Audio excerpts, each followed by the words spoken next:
급전으로 전보를 보냈죠. 그 전보의 내용은 딱 한 줄입니다. 모든 것이 탄로났다. 도망가라. 그렇게 전보를 보냈대요. 10사람에게. 그리고 그날 저녁에 확인해 보니까 10사람이 한 사람도 빼지 않고 다 도망갔답니다. 왜 도망갔을까요? 도망가야 될 일이 있었던 모양이에요.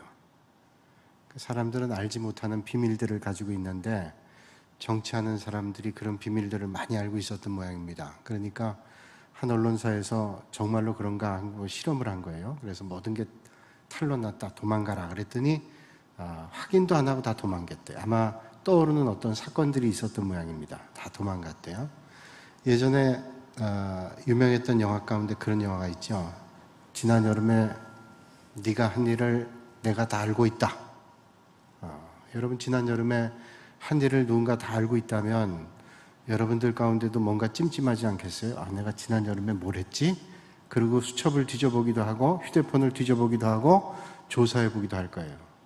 조사하고 있는데 후편이 또 나왔습니다. 아직도 나는 네가 지난 여름에 한 일을 또 알고 있다. 알고 있다는 게 계속. 근데 사람이 알고 있는 것은 한계가 있습니다. 내가 너를 알아. 그것도 한계가 있는데 정말로 우리가 피할 수 없는 길이 있는데 그것은 영원하신 하나님께서 우리를 알고 계시다는 거예요. 오늘 저를 하나님께서 알고 계시고 이 자리에 앉아 계신 여러분 한 사람 한 사람을 하나님께서 다 알고 계시는 줄로 믿습니다. 그래서 하나님께서 나를 알고 계신다라고 하는 것은 한편으로는 참 감사한 일이죠. 사람들은 몰라도 하나님은 나를 알아주셔 라고 하는 것이 우리에게 힘이 되고 위로가 되고 격려가 되고 우리가 또 다른 힘을 가지고 살아갈 수 있는 그런 동기가 되기도 합니다. 그래서 힘겨운 믿음의 길 걸을 때 어떤 때는 그래 사람들은 몰라도 하나님은 아시지 하는 것이 우리에게 큰 힘이 됩니다. 그런 위로의 하나님께서 오늘 이 밤에 여러분의 힘겨운 마음이 있다면 여러분의 마음을 만져주실 수 있기를 주님의 이름으로 축복합니다. 지난 월요일 화요일 날 우리 교육자 수련회를 갔는데 예배 시간에 제가 그런 말씀 드렸어요. 헨리 나우엔이라고 하는 성공의 신부님이 지금 우리로 얘기하면 목사님입니다. 성공회는 개신교회입니다. 캐톨릭 교회가 아니고 성공회는 신부님이라고 얘기하지만 모든 제도와 체제는 카톨릭과 비슷하지만 정신은 개신교입니다. 그래서 개신교예요. 그 개신교의 성직자인 헨리 나우엔이라는 분은 하버드 대학의 교수였는데 종신 교수였는데 그걸 포기하고 캐나다에 있는 장애인 단체에서 한 사람의 장애인을 돕다가 세상을 떠납니다. 많은 분들이 존경해요. 저렇게 훌륭한 학자가 성직자가 한 사람의 장애를 가지고 있는 아이를 돌보다가 생을 마감했다. 그 종신이 보장된 하버드 대학 교수 자리를 놓고 그분이 책을 많이 썼는데 그분이 쓴 책 가운데 이런 책이 있습니다. 상처받은 치유자 그런 책이 있어요. 상처받은 치유자. 자, 상처받은 치유자는 뭐냐? 헨리 나우엔은 말하기를 자신이라고 얘기합니다. 자기는 상처받았대요. 그러나 상처받았지만 또 다른 상처받은 영혼을 위해서 치유하는 치유자랍니다. 그걸 자기라고 얘기하면서 결국 궁극적으로 얘기하는 건 뭐냐면 모든 성직자들은 상처받은 치유자다. 그렇게 말하고 있어요. 여러분 신앙생활 하면서 상처받기도 합니다. 또 상처를 주기도 합니다. 상처를 주고받는 게 우리 인생이에요. 그러나 상처받는 게 두려워서 믿음 생활하지 않겠어요? 되도록이면 다른 사람에게 상처 주지 않으려고 애를 쓰지만 나도 모르는 사이에 상처를 줄 때가 있어요. 어떤 때는 아차 싶은 상처를 줄 때도 있어요. 전혀 생각하지 못했던 상처를 주기도 하고 또 상처라고 생각하지 않았던 것이 상대방에게는 큰 상처가 될 때도 있단 말이죠. 근데 이 헨리 나우엔이 자기가 상처받은 치유자라는 말은 자기가 상처를 많이 받았습니다만은 목회자로서 또 다른 영혼들을 위해서 치유하기 위해서 그 사역을 하고 있다라고 하는 논지를 가지고 쭉 책을 써나가고 있어요. 그 책을 보면서 저도 오래전 봤지만 은혜를 많이 받았어요. 그렇지. 우리는 주님의 일을 할 때 상처를 받기도 해요. 그러나 상처를 받았지만 또 다른 상처받은 영혼을 위해서 만져주는 일들을 해야 되죠. 사랑하는 여러분, 여러분들이 그런 역할들을 하실 수 있기를 주님의 이름으로 축복합니다. 사람들은 상처를 받기 때문에 그 상처받은 것 때문에 자기도 모르는 사이에 또 자꾸 상처를 줍니다. 그 상처받은 것 때문에 자꾸 그 아픔이 토해져 내게 된다는 거예요. 그러니까 오늘 우리는 알게 모르게 상처를 받고 있고, 제가 처음에 말씀드렸듯이 모든 것이 들통났다 달아나라 할 때 다 달아나는 것은 자기도 모르게 자기가 알고 있는 일들이 있어요. 그런데 그것을 알고 있는 분이 계신데 하나님이라는 거예요. 그게 우리에게 일단 어떤 도움이 되냐면 우리에게 큰 위로와 힘이 됩니다. 그래, 아무도 몰라도 하나님 아신다 라고 하는 긍정적인 도움이 돼요. 그러나 또 하나, 우리에게 하나님께서 나를 아신다라고 하는 것은 얼마나 두려움이 되는지를 모릅니다. 왜 두려울까요? 사람들은 몰라도 하나님은 아시기 때문에 이게 두려운 거죠. 여러분, 하나님 앞에 내가 선다고 하는 존재일 때 얼마나 우리의 부족함과 연약함을 나도 알지만 하나님은 얼마나 잘 아시겠어요. 어두울 때는 먼지가 있는지 없는지 모릅니다. 어두울 땐 먼지가 있는지 없는지 몰라요. 그런데 햇빛이 들어오기 시작하면 얼마나 먼지가 많은지 그냥 움직이는 순간순간이 다 먼지입니다. 그러니까 우리가 햇빛보다 더 밝으신 하나님 앞에 우리가 선다면 그 빛에 우리를 비춰본다면 얼마나 먼지가 많고 얼마나 허물이 많고 연약하겠어요. 그러니까 하나님께서 나를 알고 계신다라고 하는 건 한편으로는 우리가 두려움이 되는 거죠.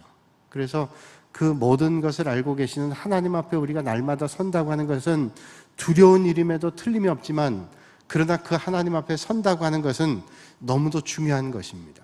그래서 우리가 믿음 생활할 때 그 거룩하신 하나님 앞에 자꾸만 서는 훈련을 해야 돼요. 사실은 피하고 싶잖아요.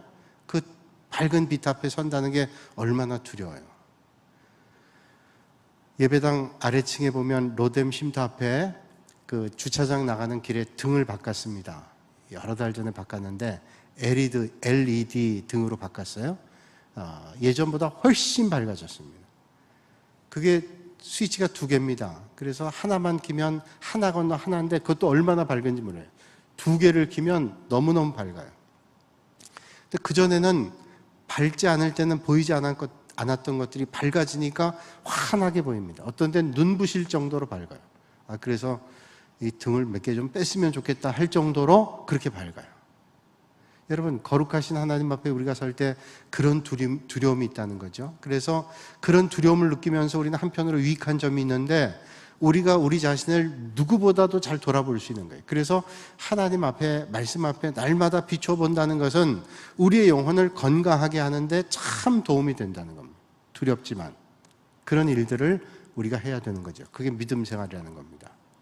요셉이라고 하는 사람은 유혹의 때 하나님의 눈을 의식했어요. 아무도 모르잖아요.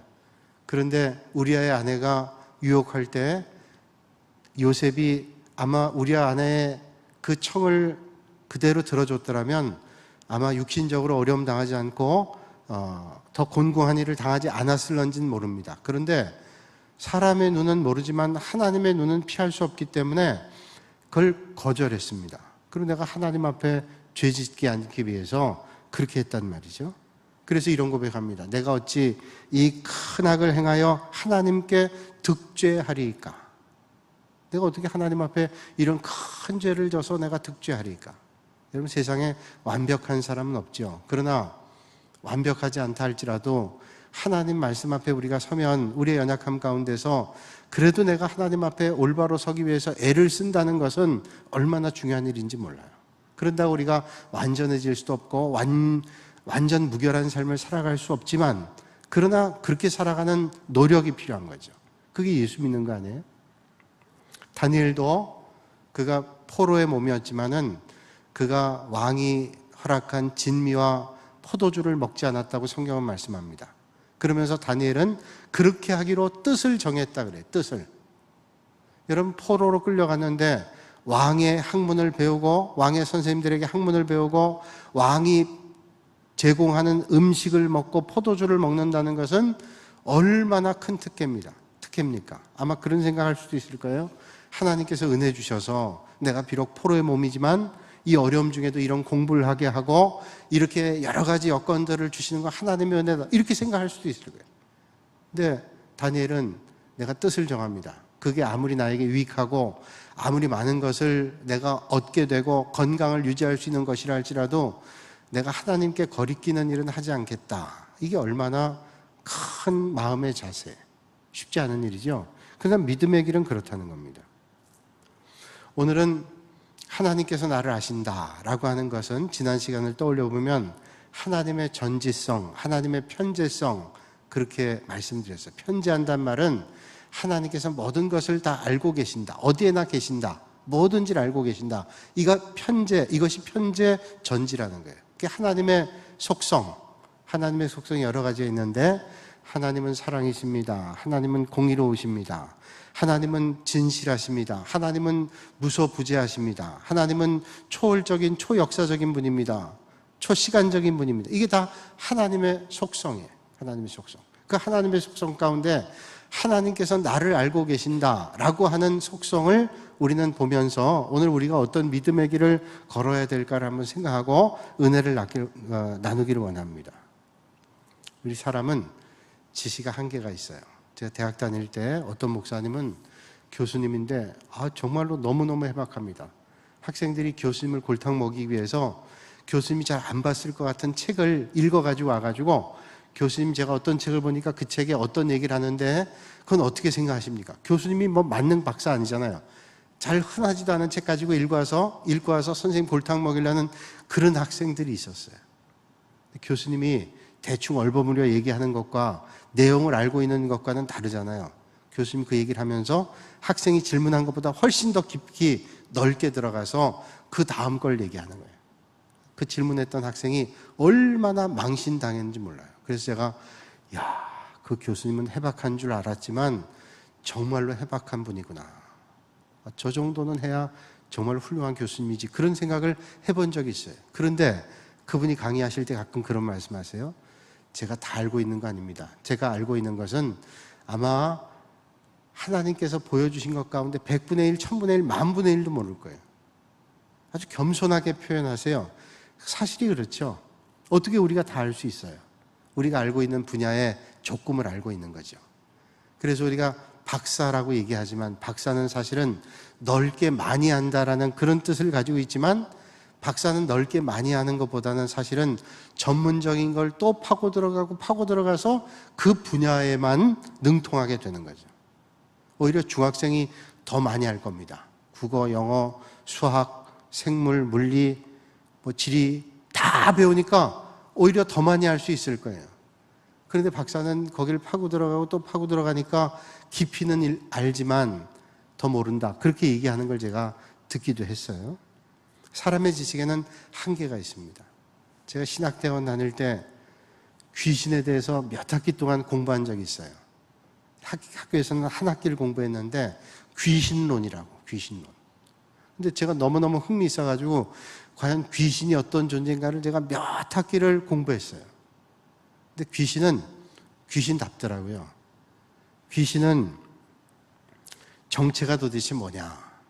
여러분 귀신, 마귀 같은 말이에요. 마귀는 이제 원어적 의미로 마귀는 뭐냐면 마귀 귀신이 같지만 마귀는 제일 우두머리가 마귀예요. 사탄이죠. 그다음 귀신은 디아블로라고 그러는데 사탄 밑에 있는 졸개들을 귀신이라고 그럽니다. 그 용어적 표현이에요. 그렇잖아요. 대장 마귀가 있으면 그 밑에 졸개들도 있잖아요. 그 귀신들입니다. 귀신들. 그런데 이 귀신 마귀의 정체는 뭐냐라고 하는 걸 공부했어요. 근데 마귀는 부정입니다. 부정. 마귀는 절대로 긍정적인 존재가 아니래요. 마귀는 부정입니다. 그리고 마귀는 음습한 걸 좋아한대요. 음습한 거. 어둡고 축축하고 그러니까 딱 그 벌레들이 좋아하는 것 같은 그런 환경을 좋아한대요. 그래서 너무 어두울 때 많이 돌아다니는 걸 안 좋겠다. 그런 생각을 했어요. 마귀는 어두운 데를 좋아해요. 또 부정적인 걸 좋아해요. 음습해요. 그리고 아주 음흉해요. 마귀는 그런 습성을 가지고 있어요. 마귀론을 공부해보니까 마귀는 그렇구나. 그래서 여러분 귀신 영화 보면 그 귀신 영화가 그냥 뜻없이 만들어진 거예요. 마귀가 나오는 장소 딱 귀신 나오게 생긴 데가 있잖아요. 딱 거기더라고요. 그러니까 여러분 그런 데는 안 가는 게 좋아요. 귀신이 붙을 가능성이 상당히 많아요. 어떤 데일까요? 어두운 데, 침침한 데, 별로 부정적인데 믿음 신앙적이지 않은데 이런 데 가면 마귀가 시험 탈 가능성이 상당히 많은 거예요. 그러니까 여러분 내 마음속에 어떤 부정의 마음이 들거나 어둠의 마음이 들거나 이러면 이거 떨쳐버려야 됩니다. 이거 마귀가 들어올 가능성이 상당히 많은 거예요. 여러분, 귀신 들렸는지 정신병에 걸렸는지 어떻게 알까? 여러분, 정신과 의사들이 진료를 할 때 귀신 들린 사람도 오고 정말로 정신병에 걸린 사람도 온다 그러잖아요. 근데 정신과 의사들이 쓴 아티클을 여러 개를 봤어요. 책으로 여러 권 묶여져 있는데 그 귀신을 볼 때 봤는데 거기에는 크리스찬 정신과 의사도 있고 예수 믿지 않은 정신과 의사도 있고 예수 믿는 뭐 여러 가지 종류의 다른 종교를 믿는 정신과 의사도 있었어요. 근데 믿지 않는 정신과 의사들조차도 얘기하기를 귀신 들린 거와 마귀, 귀신 들린 것과 정신병과 어떤 때는 잘 구분을 못 하겠대요. 근데 아주 유명한 정신과 의사인데 이 사람은 크리스찬인데 그분이 이렇게 얘기해요. 내가 정직하게 얘기하지만 책에 쓴 거예요. 자기가 크리스찬 정신과 의사인데 왔을 때 진료할 때 이 사람이 귀신 들렸는지 정신병에 걸렸는지 30%도 알지 못하겠대요. 70%는 잘 모르겠대요. 이게 귀신 들렸는지 이게 아니면 정신병인지. 제가 이렇게 얘기하면 정신과 의사 여기 계시면 기분 나쁠 수도 있어요. 그런데 저는 그 책에서 정신과 의사가 한 말씀을 저는 얘기하는 거예요. 저는 그 얘기를 듣고 아, 이분이 참 정직한 분이구나.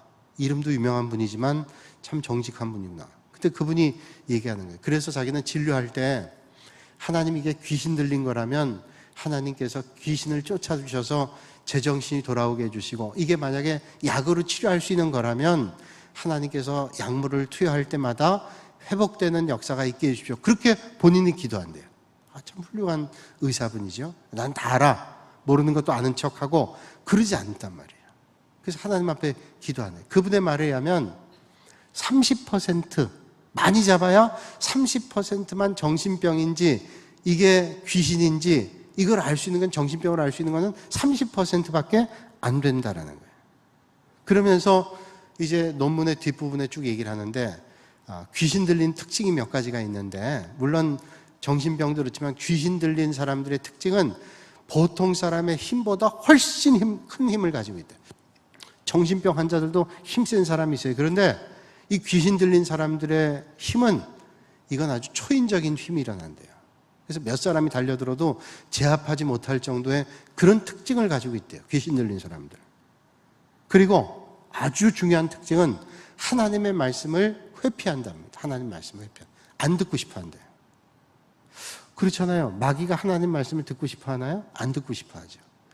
그런 특징들이 뭐 여러 가지 특징인데 제가 오래돼서 다 기억이 안 나요. 제 마음속에 강하게 왔다는 것은 제가 지금 말씀드린 것들, 부정적인 거, 아주 음습한 거, 어두운 거 이런 것들을 좋아하고 귀신의 특징은 하나님의 말씀을 회피하고 또 아주 초인간적인 힘을 가지고 있다. 제가 부산에서 부목사로 목회할 때 거기 복음병원이라고 있습니다. 고신대학교 병원이죠. 복음병원. 옛날에 장기려 목사님이 이북에서 피난 내려와가지고 그 고신대 중심으로 해서 복음병원을 설립했죠. 그래서 이 장기려 목사님이 아주 훌륭한 목사님이죠. 그 의사분이잖아요. 그래서 환자들이 돈이 없으면 뒷문을 열어서 도망가게 하고 병원 생각 안 하는 거죠. 그러나 그 환자들이 너무 딱한 사람들 위해서 그런 일들 하고 자기 사제를 털어서 그렇게 또 훌륭한 분이 계셨던 병원인데 복음병원. 제가 부산에 있을 때 복음병원을 자주 신방 갔습니다. 신방 갔는데 이제 신방대원들하고 같이 병원에 가서 병실을 가기 위해서 엘리베이터를 탔단 말이에요. 근데 조금 이상한 여자, 젊은 여자인데 조금 상태가 이상해 보이는 여자가 따라 타더라고요. 이 젊은 여자가 따라 탔는데 저를 이렇게 쳐다보는데 똑바로 안 쳐다보고 이렇게 옆으로 보는데 위아래로 훑어보는 게 아주 기분 나빠요. 아주 싸한 게 기분이 나빠요. 저희가 내린데 또 따라 내리더라고요. 그래서 이상하다. 근데 우리 병실에 들어갔는데 또 따라 들어오더라. 그러던데 가만 보니까 이 사람이 제정신 아닌데 조금 이게 귀신하고 가까운 사람 같아. 힐끔힐끔 하더니 교회에서 왔냐 그래요? 교회에서 왔냐? 교회에서 왔다 그랬더니 왜? 아니 언제 봤다고 나한테 왜? 반말을 해요. 그래서 나도 기분 나빠가지고 나도 반말을 했죠. 그랬더니 뭐 자꾸 예배를 드리려는데 뭐 딴 소리를 하고 혼자 그 앞에 사람도 없는데 얘기하고 이건 딱 귀신 들린 거예요. 그래서 자꾸 거기서 말대꾸하고 그러면 저 얘기하고 그러면 예배 방해돼가지고 예배를 드리려면 있고 가려면 방해하려면 가라 그랬더니 안 가고 있어요. 그래서 예배를 드렸어요. 찬송을 했더니 찬송은 부르지 않는데 가만히 노려보더라고요. 근데 찬송을 부르고 나서 기도하고 난 다음에 설교를 하려고 그러니까 나가더라고요. 그때 깨달았어요. 이 마귀가 찬송과 기도는 듣는데 말씀은 안 듣는구나, 이게. 변화될까봐. 그래서 마귀가 말씀을 안 좋아한다. 이거 내가 그때 체험했어요.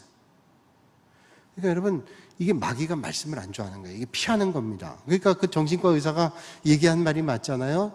초인간적인 힘을 가지고 있고 하나님의 말씀을 회피한다라고 하는 거예요. 또 마귀 자체도 하나님 말씀을 즐겨 안 듣지만 마귀가 방해하는 건 뭐냐면 하나님의 말씀을 듣는 걸 방해합니다. 그래서 어디 전도하기 위해서 어느 가정에서 아들을 꼭 전도하고 싶다고 그날 아들이 있으니까 목사님 꼭 와주세요. 가면 무슨 일이 생겨요? 마귀는 하나님 말씀 못 듣도록 뭐 복잡한 일을 생기게 하든지 뭐 어렵게 만들어요. 이 영적인 문제가 거기에 상당히 있다는 거예요. 그러니까 여러분 어떤 자리에도 하나님의 말씀을 사모하고 믿음의 자리에 서시기를 주님의 이름으로 축복합니다. 이 말씀을 방해하는 일들이 있기 때문에 우리가 늘 주님의 말씀을 사모하고 잘 들려질 수 있도록 애를 써야 되는 거예요. 사람은 잘 모릅니다. 모르는 게 많아요. 여러분 아무리 과학이 발전했어도 의학이 발전해도 머리 아픈 것 하나도 제대로 모른다 그러죠. 두통의 원인을. 예전에 김동호 목사님 담임 목회를 하셨던 승동교회에서 제가 설교 목사를 한 10개월 한 적이 있어요. 설교 목사. 그래서 담임 목사 공석인 중에 설교를 이제 수요일하고 주일 이렇게 가서 설교를 한 적이 있는데 거기 장로님이 그런 말씀 하시더라고요. 예전에 김동호 목사님 계실 때 두통이 너무 심해가지고 신방 가다가 중간에 되돌아온 적도 있고 중간에 내려서 약국에 들어가서 약을 사서 몇 분을 쉬었다가 가신 적도 있다 그래요. 그래서 그러냐고. 근데 제가 김동호 목사님 설교를 들으면서 그 김동호 목사님이 두통이 있다는 걸 제가 알았어요. 김동호 목사님 그런 말씀 하시더라고요. 두통이 너무너무 심해가지고 신방을 못 갈 정도가 많아가지고 그러니까 그 장로님 말씀 들은 거하고 똑같죠. 가기 어려운 상황이 돼서 병원에 가서 의사분에게 진찰을 하면서 내가 머리가 너무 아픈데 머리가 너무 아파가지고 타이레놀을 하나가 아니라 몇 알을 먹어야 이 두통을 거의 진통 효과를 갖게 된다고. 어떻게 하면 이게 치료받을 수 있겠냐고 그랬더니 잘 알고 있는 의사분이 그러더래요. 두통의 원인은 3,000가지가 넘습니다. 그러니 목사님 아주 특별하게 무슨 뇌 어떤 질환이라든지 아니면 뇌 종양이라든지 이런 소견이 안 나왔으니 그냥 두통이 오면 타이레놀을 드셔서 그걸로 이기세요. 그리고 친하게 지내세요. 그러더래요. 그러니까 아무리 의학이 발전하고 그랬다 할지라도 두통의 원인조차도 그렇게 많으니까 알 수 없다는 거예요. 그렇구나. 그런 생각을 해봤어요. 우리 사람은 많이 아는 것 같아도 잘 모른다라는 거죠. 그래서 우리가 어떤 데는 그러잖아요. 의사분들이 그건 마음의 소원병입니다. 마음의 소원병. 마음의 소원병이죠. 화병도 있지만 마음의 소원병이 있잖아요. 그러니까 마음의 소원병이니까 너무 스트레스 많이 받지 말고 이겨내세요. 그렇잖아요. 우리가 어떤 때는 원인 모르게 막 아픈 것들이 있어요. 스트레스로 오는 거예요. 그 스트레스가 심하면 이게 스트레스로 머리만 아픈 게 아니라 위가 아픕니다. 음식을 먹으면 소화가 안 되고 자꾸 체하고 그래서 위병이 나는 거예요.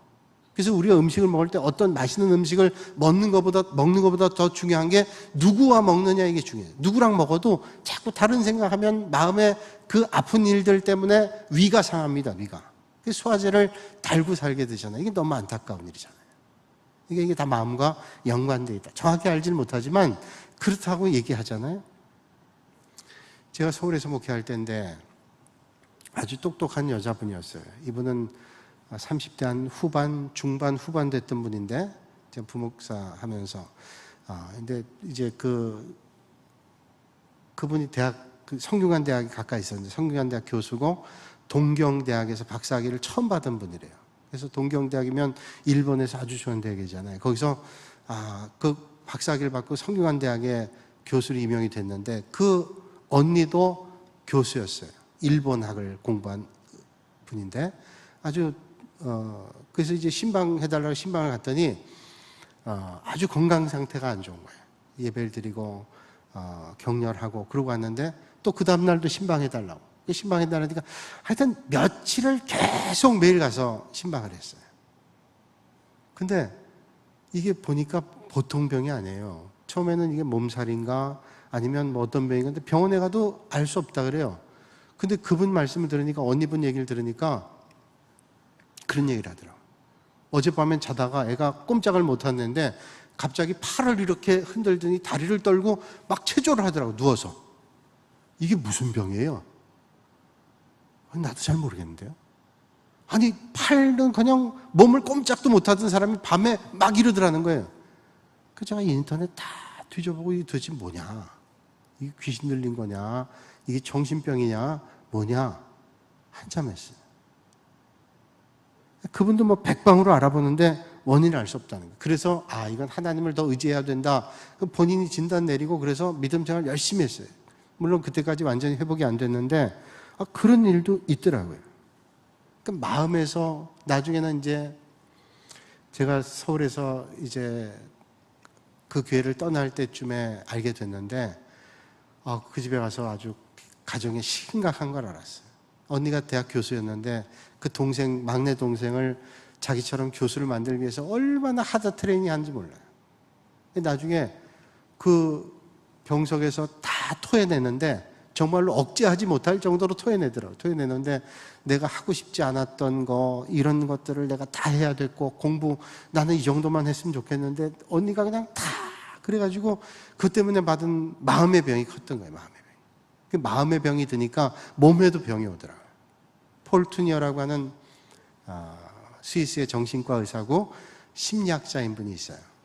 이 폴 투니어가 여러 가지 책을 썼는데 그 책 가운데 장소의 심리학이라는 책에서 이런 사례를 하나 얘기합니다. 어떤 가정에, 외국 가정입니다. 어떤 가정에 며느리를 봤는데 이 시어머니가, 우리처럼 뭐 시어머니 며느리가 그런 관계는 아니지만 시어머니가 며느리가 아주 좋아서 자랑스러워가지고 이 시어머니 친구들한테 자랑을 했답니다. 내 며느리는 이렇게 좋다고 자랑을 했대요. 자랑을 하면서 그 자랑한 내용을 며느리한테 다 얘기하고서는 그런 얘기를 했답니다. 내 친구들을 언제 부를 테니까 그냥 많이는 준비하지 말고 간단하게 그냥 다과 정도만 준비하자.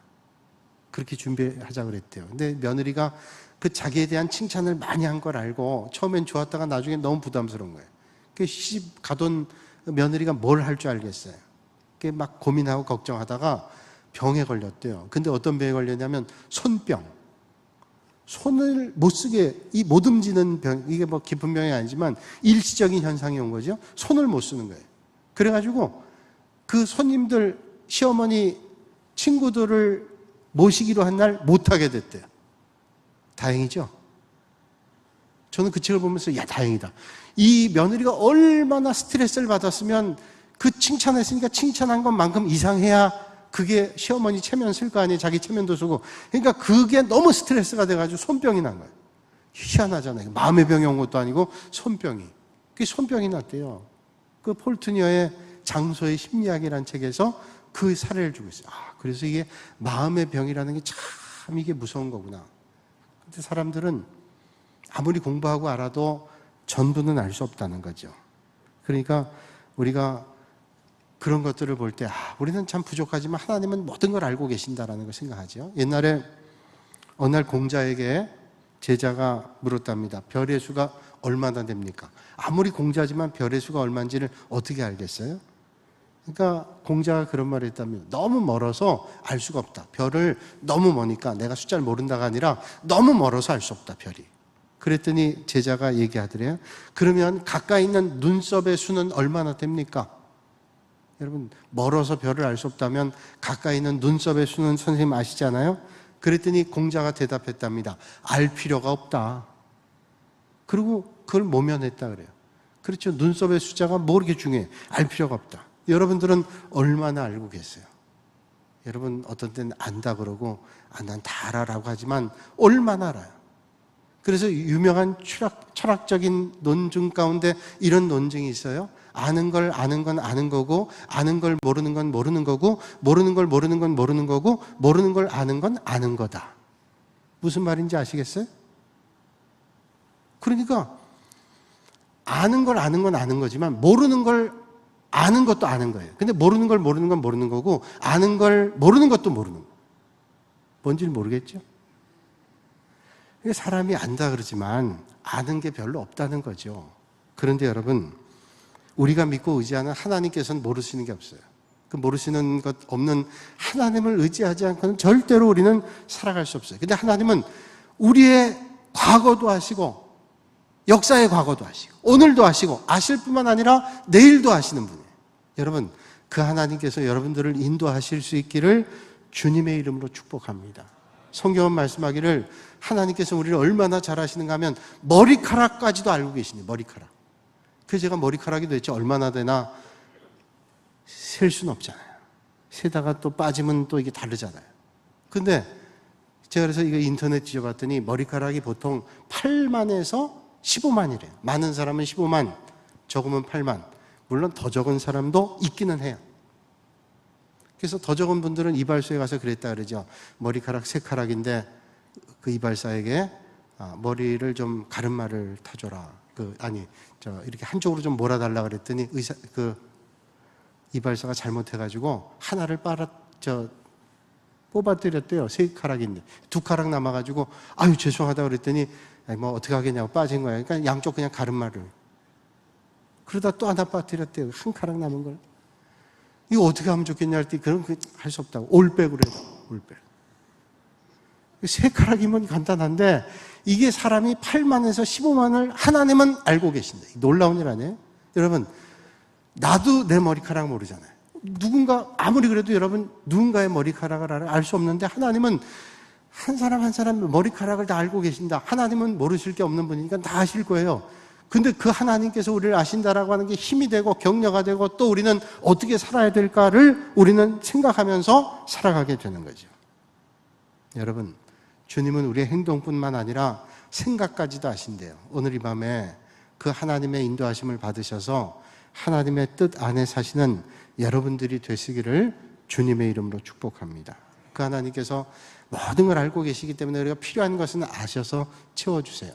그게 우리에게 필요하다면, 또 우리의 부족함이 있다면 하나님께 구하는 사람들에게 하나님께서 은혜 주실 거예요. 그런 전지성을 믿는 게 믿음입니다. 하나님은 전지하신 분이다. 그 하나님을 의지하고 우리의 부족함 가운데도 하나님을 의지하고 우리의 연약함 가운데도 하나님을 의지하는 거, 이게 믿음이라는 거예요. 오늘 낮에 어떤 목사님 찾아오셨는데 우리 교회 출신이에요. 예전에 이제 신학을 공부하시고 여기 교회 집사님이었는데 신학을 공부하시고 목사님이 됐어요. 그래서 아주 오랜만에 저한테 연락을 했어요. 그래서 만나기로 해서 왔어요. 궁금했어요.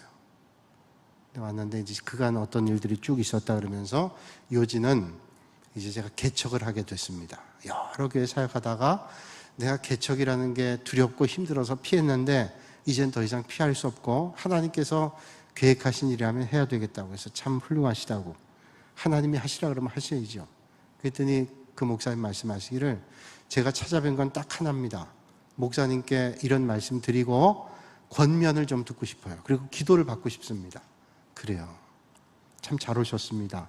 저도 그동안 어떻게 지내시는데 궁금했는데 어떻게 목회해야 될까요? 저한테 물어보시더라고요. 글쎄, 내가 뭐 목회 달인도 아니고 내가 원로 목사님도 아닌데 어떻게 알려드릴 수는 없지만 그래도 내가 목사님보다는 조금 더 먼저 왔으니 제가 그 먼저 온 사람으로는 몇 가지 말씀드릴 수 있습니다. 그랬더니 그 목사님이 말씀하신, 옛날에 목사님 부임할 때 이런 말씀하신 걸 떠올립니다. 제가 부임 때 이런 말을 했대요. 제가 교인들의 마음을 다 맞출 수는 없지만 하나님 마음을 맞추는 목회는 하겠습니다. 그런 말을 했대요. 그러니까 교인이 1000명이면 1000명의 마음을 다 맞출 수는 없지만 내가 한 분 하나님 마음은 좀 맞추도록 애를 쓰겠습니다. 그 말씀하셨대요. 그게 자기가 목회하면서 늘 마음속에 있었대요. 그래, 내가 사람 비유는 다 맞추고 못 살겠지만 하나님 마음은 좀 맞추고 살아야지. 물론 하나님의 마음을 그런다고 다 맞출 수는 없어요. 그러나 그런 자세를 가지고 살아야지, 목회해야지, 그런 마음을 가지고 있다는 거죠. 이 목사님이 어떻게 해야 될까요? 그래서 저 스스로에게도 늘 하는 말이지만 제가 그런 말씀 드렸어요. 목회하면 여러분이 하나 목사님 목회를 하면 아마 도와주겠다는 사람도 있을 거예요. 또 함께하는 사람도 있고 기도하는 사람도 있을 겁니다. 그런데 제가 많은 분들 보니까 3년밖에 안 가더라고요. 또 도와주겠다는 사람이 또 생각보다 안 도와주더라고요. 그럼 실망도 되고 낙심도 될 거예요. 그리고 처음엔 뜨거운 마음으로 했는데 교인들이 안 오고 사람들이 안 오면 낙심이 될 거예요. 그러면 그때 좌절이 올 거예요. 그럼 내가 괜히 목회하겠나? 라고 하는 낙심이 들 거예요. 뭐 그건 교인이 많든 적든 똑같을 겁니다. 그러면 어떻게 해야 되냐? 저 같으면 저 스스로에게 날마다 묻는 얘기도 하지만 하나님을 보세요. 하나님을. 사람 보지 말고 하나님만 보세요. 힘들어도 사람에게 찾아가지 말고 하나님만 보세요. 그분이 사실 몇 년 전에 어디로 부임하려고 하는데 저한테 전화를 했어요. 그 부임하려고 하는 교회가, 그 이력서를 내려고 하는 교회가 제가 잘 알고 있는 목사님이에요. 그러니까 저한테 한마디만 해주면, 이 사람이 좋습니다라고 얘기만 해주면 될 것 같다는 거예요. 그래서 제가 그 목사님한테 그런 말씀했어요. 목사님 아시잖아요. 제가 예전에 설교할 때 그런 얘기 했거든요. 아주 좋은 사람이라도 누군가 사람을 타고 들어오는 건 나는 절대로 그런 사람 안 뽑습니다. 왜? 아니, 하나님 바라보고 이력서를 내면 하나님이 하실 텐데 왜 사람을 통해서. 그래서 나는 우리 교회 누군가 올라가 그럴 때 사람을 통해서 들어오면 다 X라고 그 얘기했던 거 기억하면서 저한테 얘기를 하는 거예요. 그래서 제가 아시잖아요.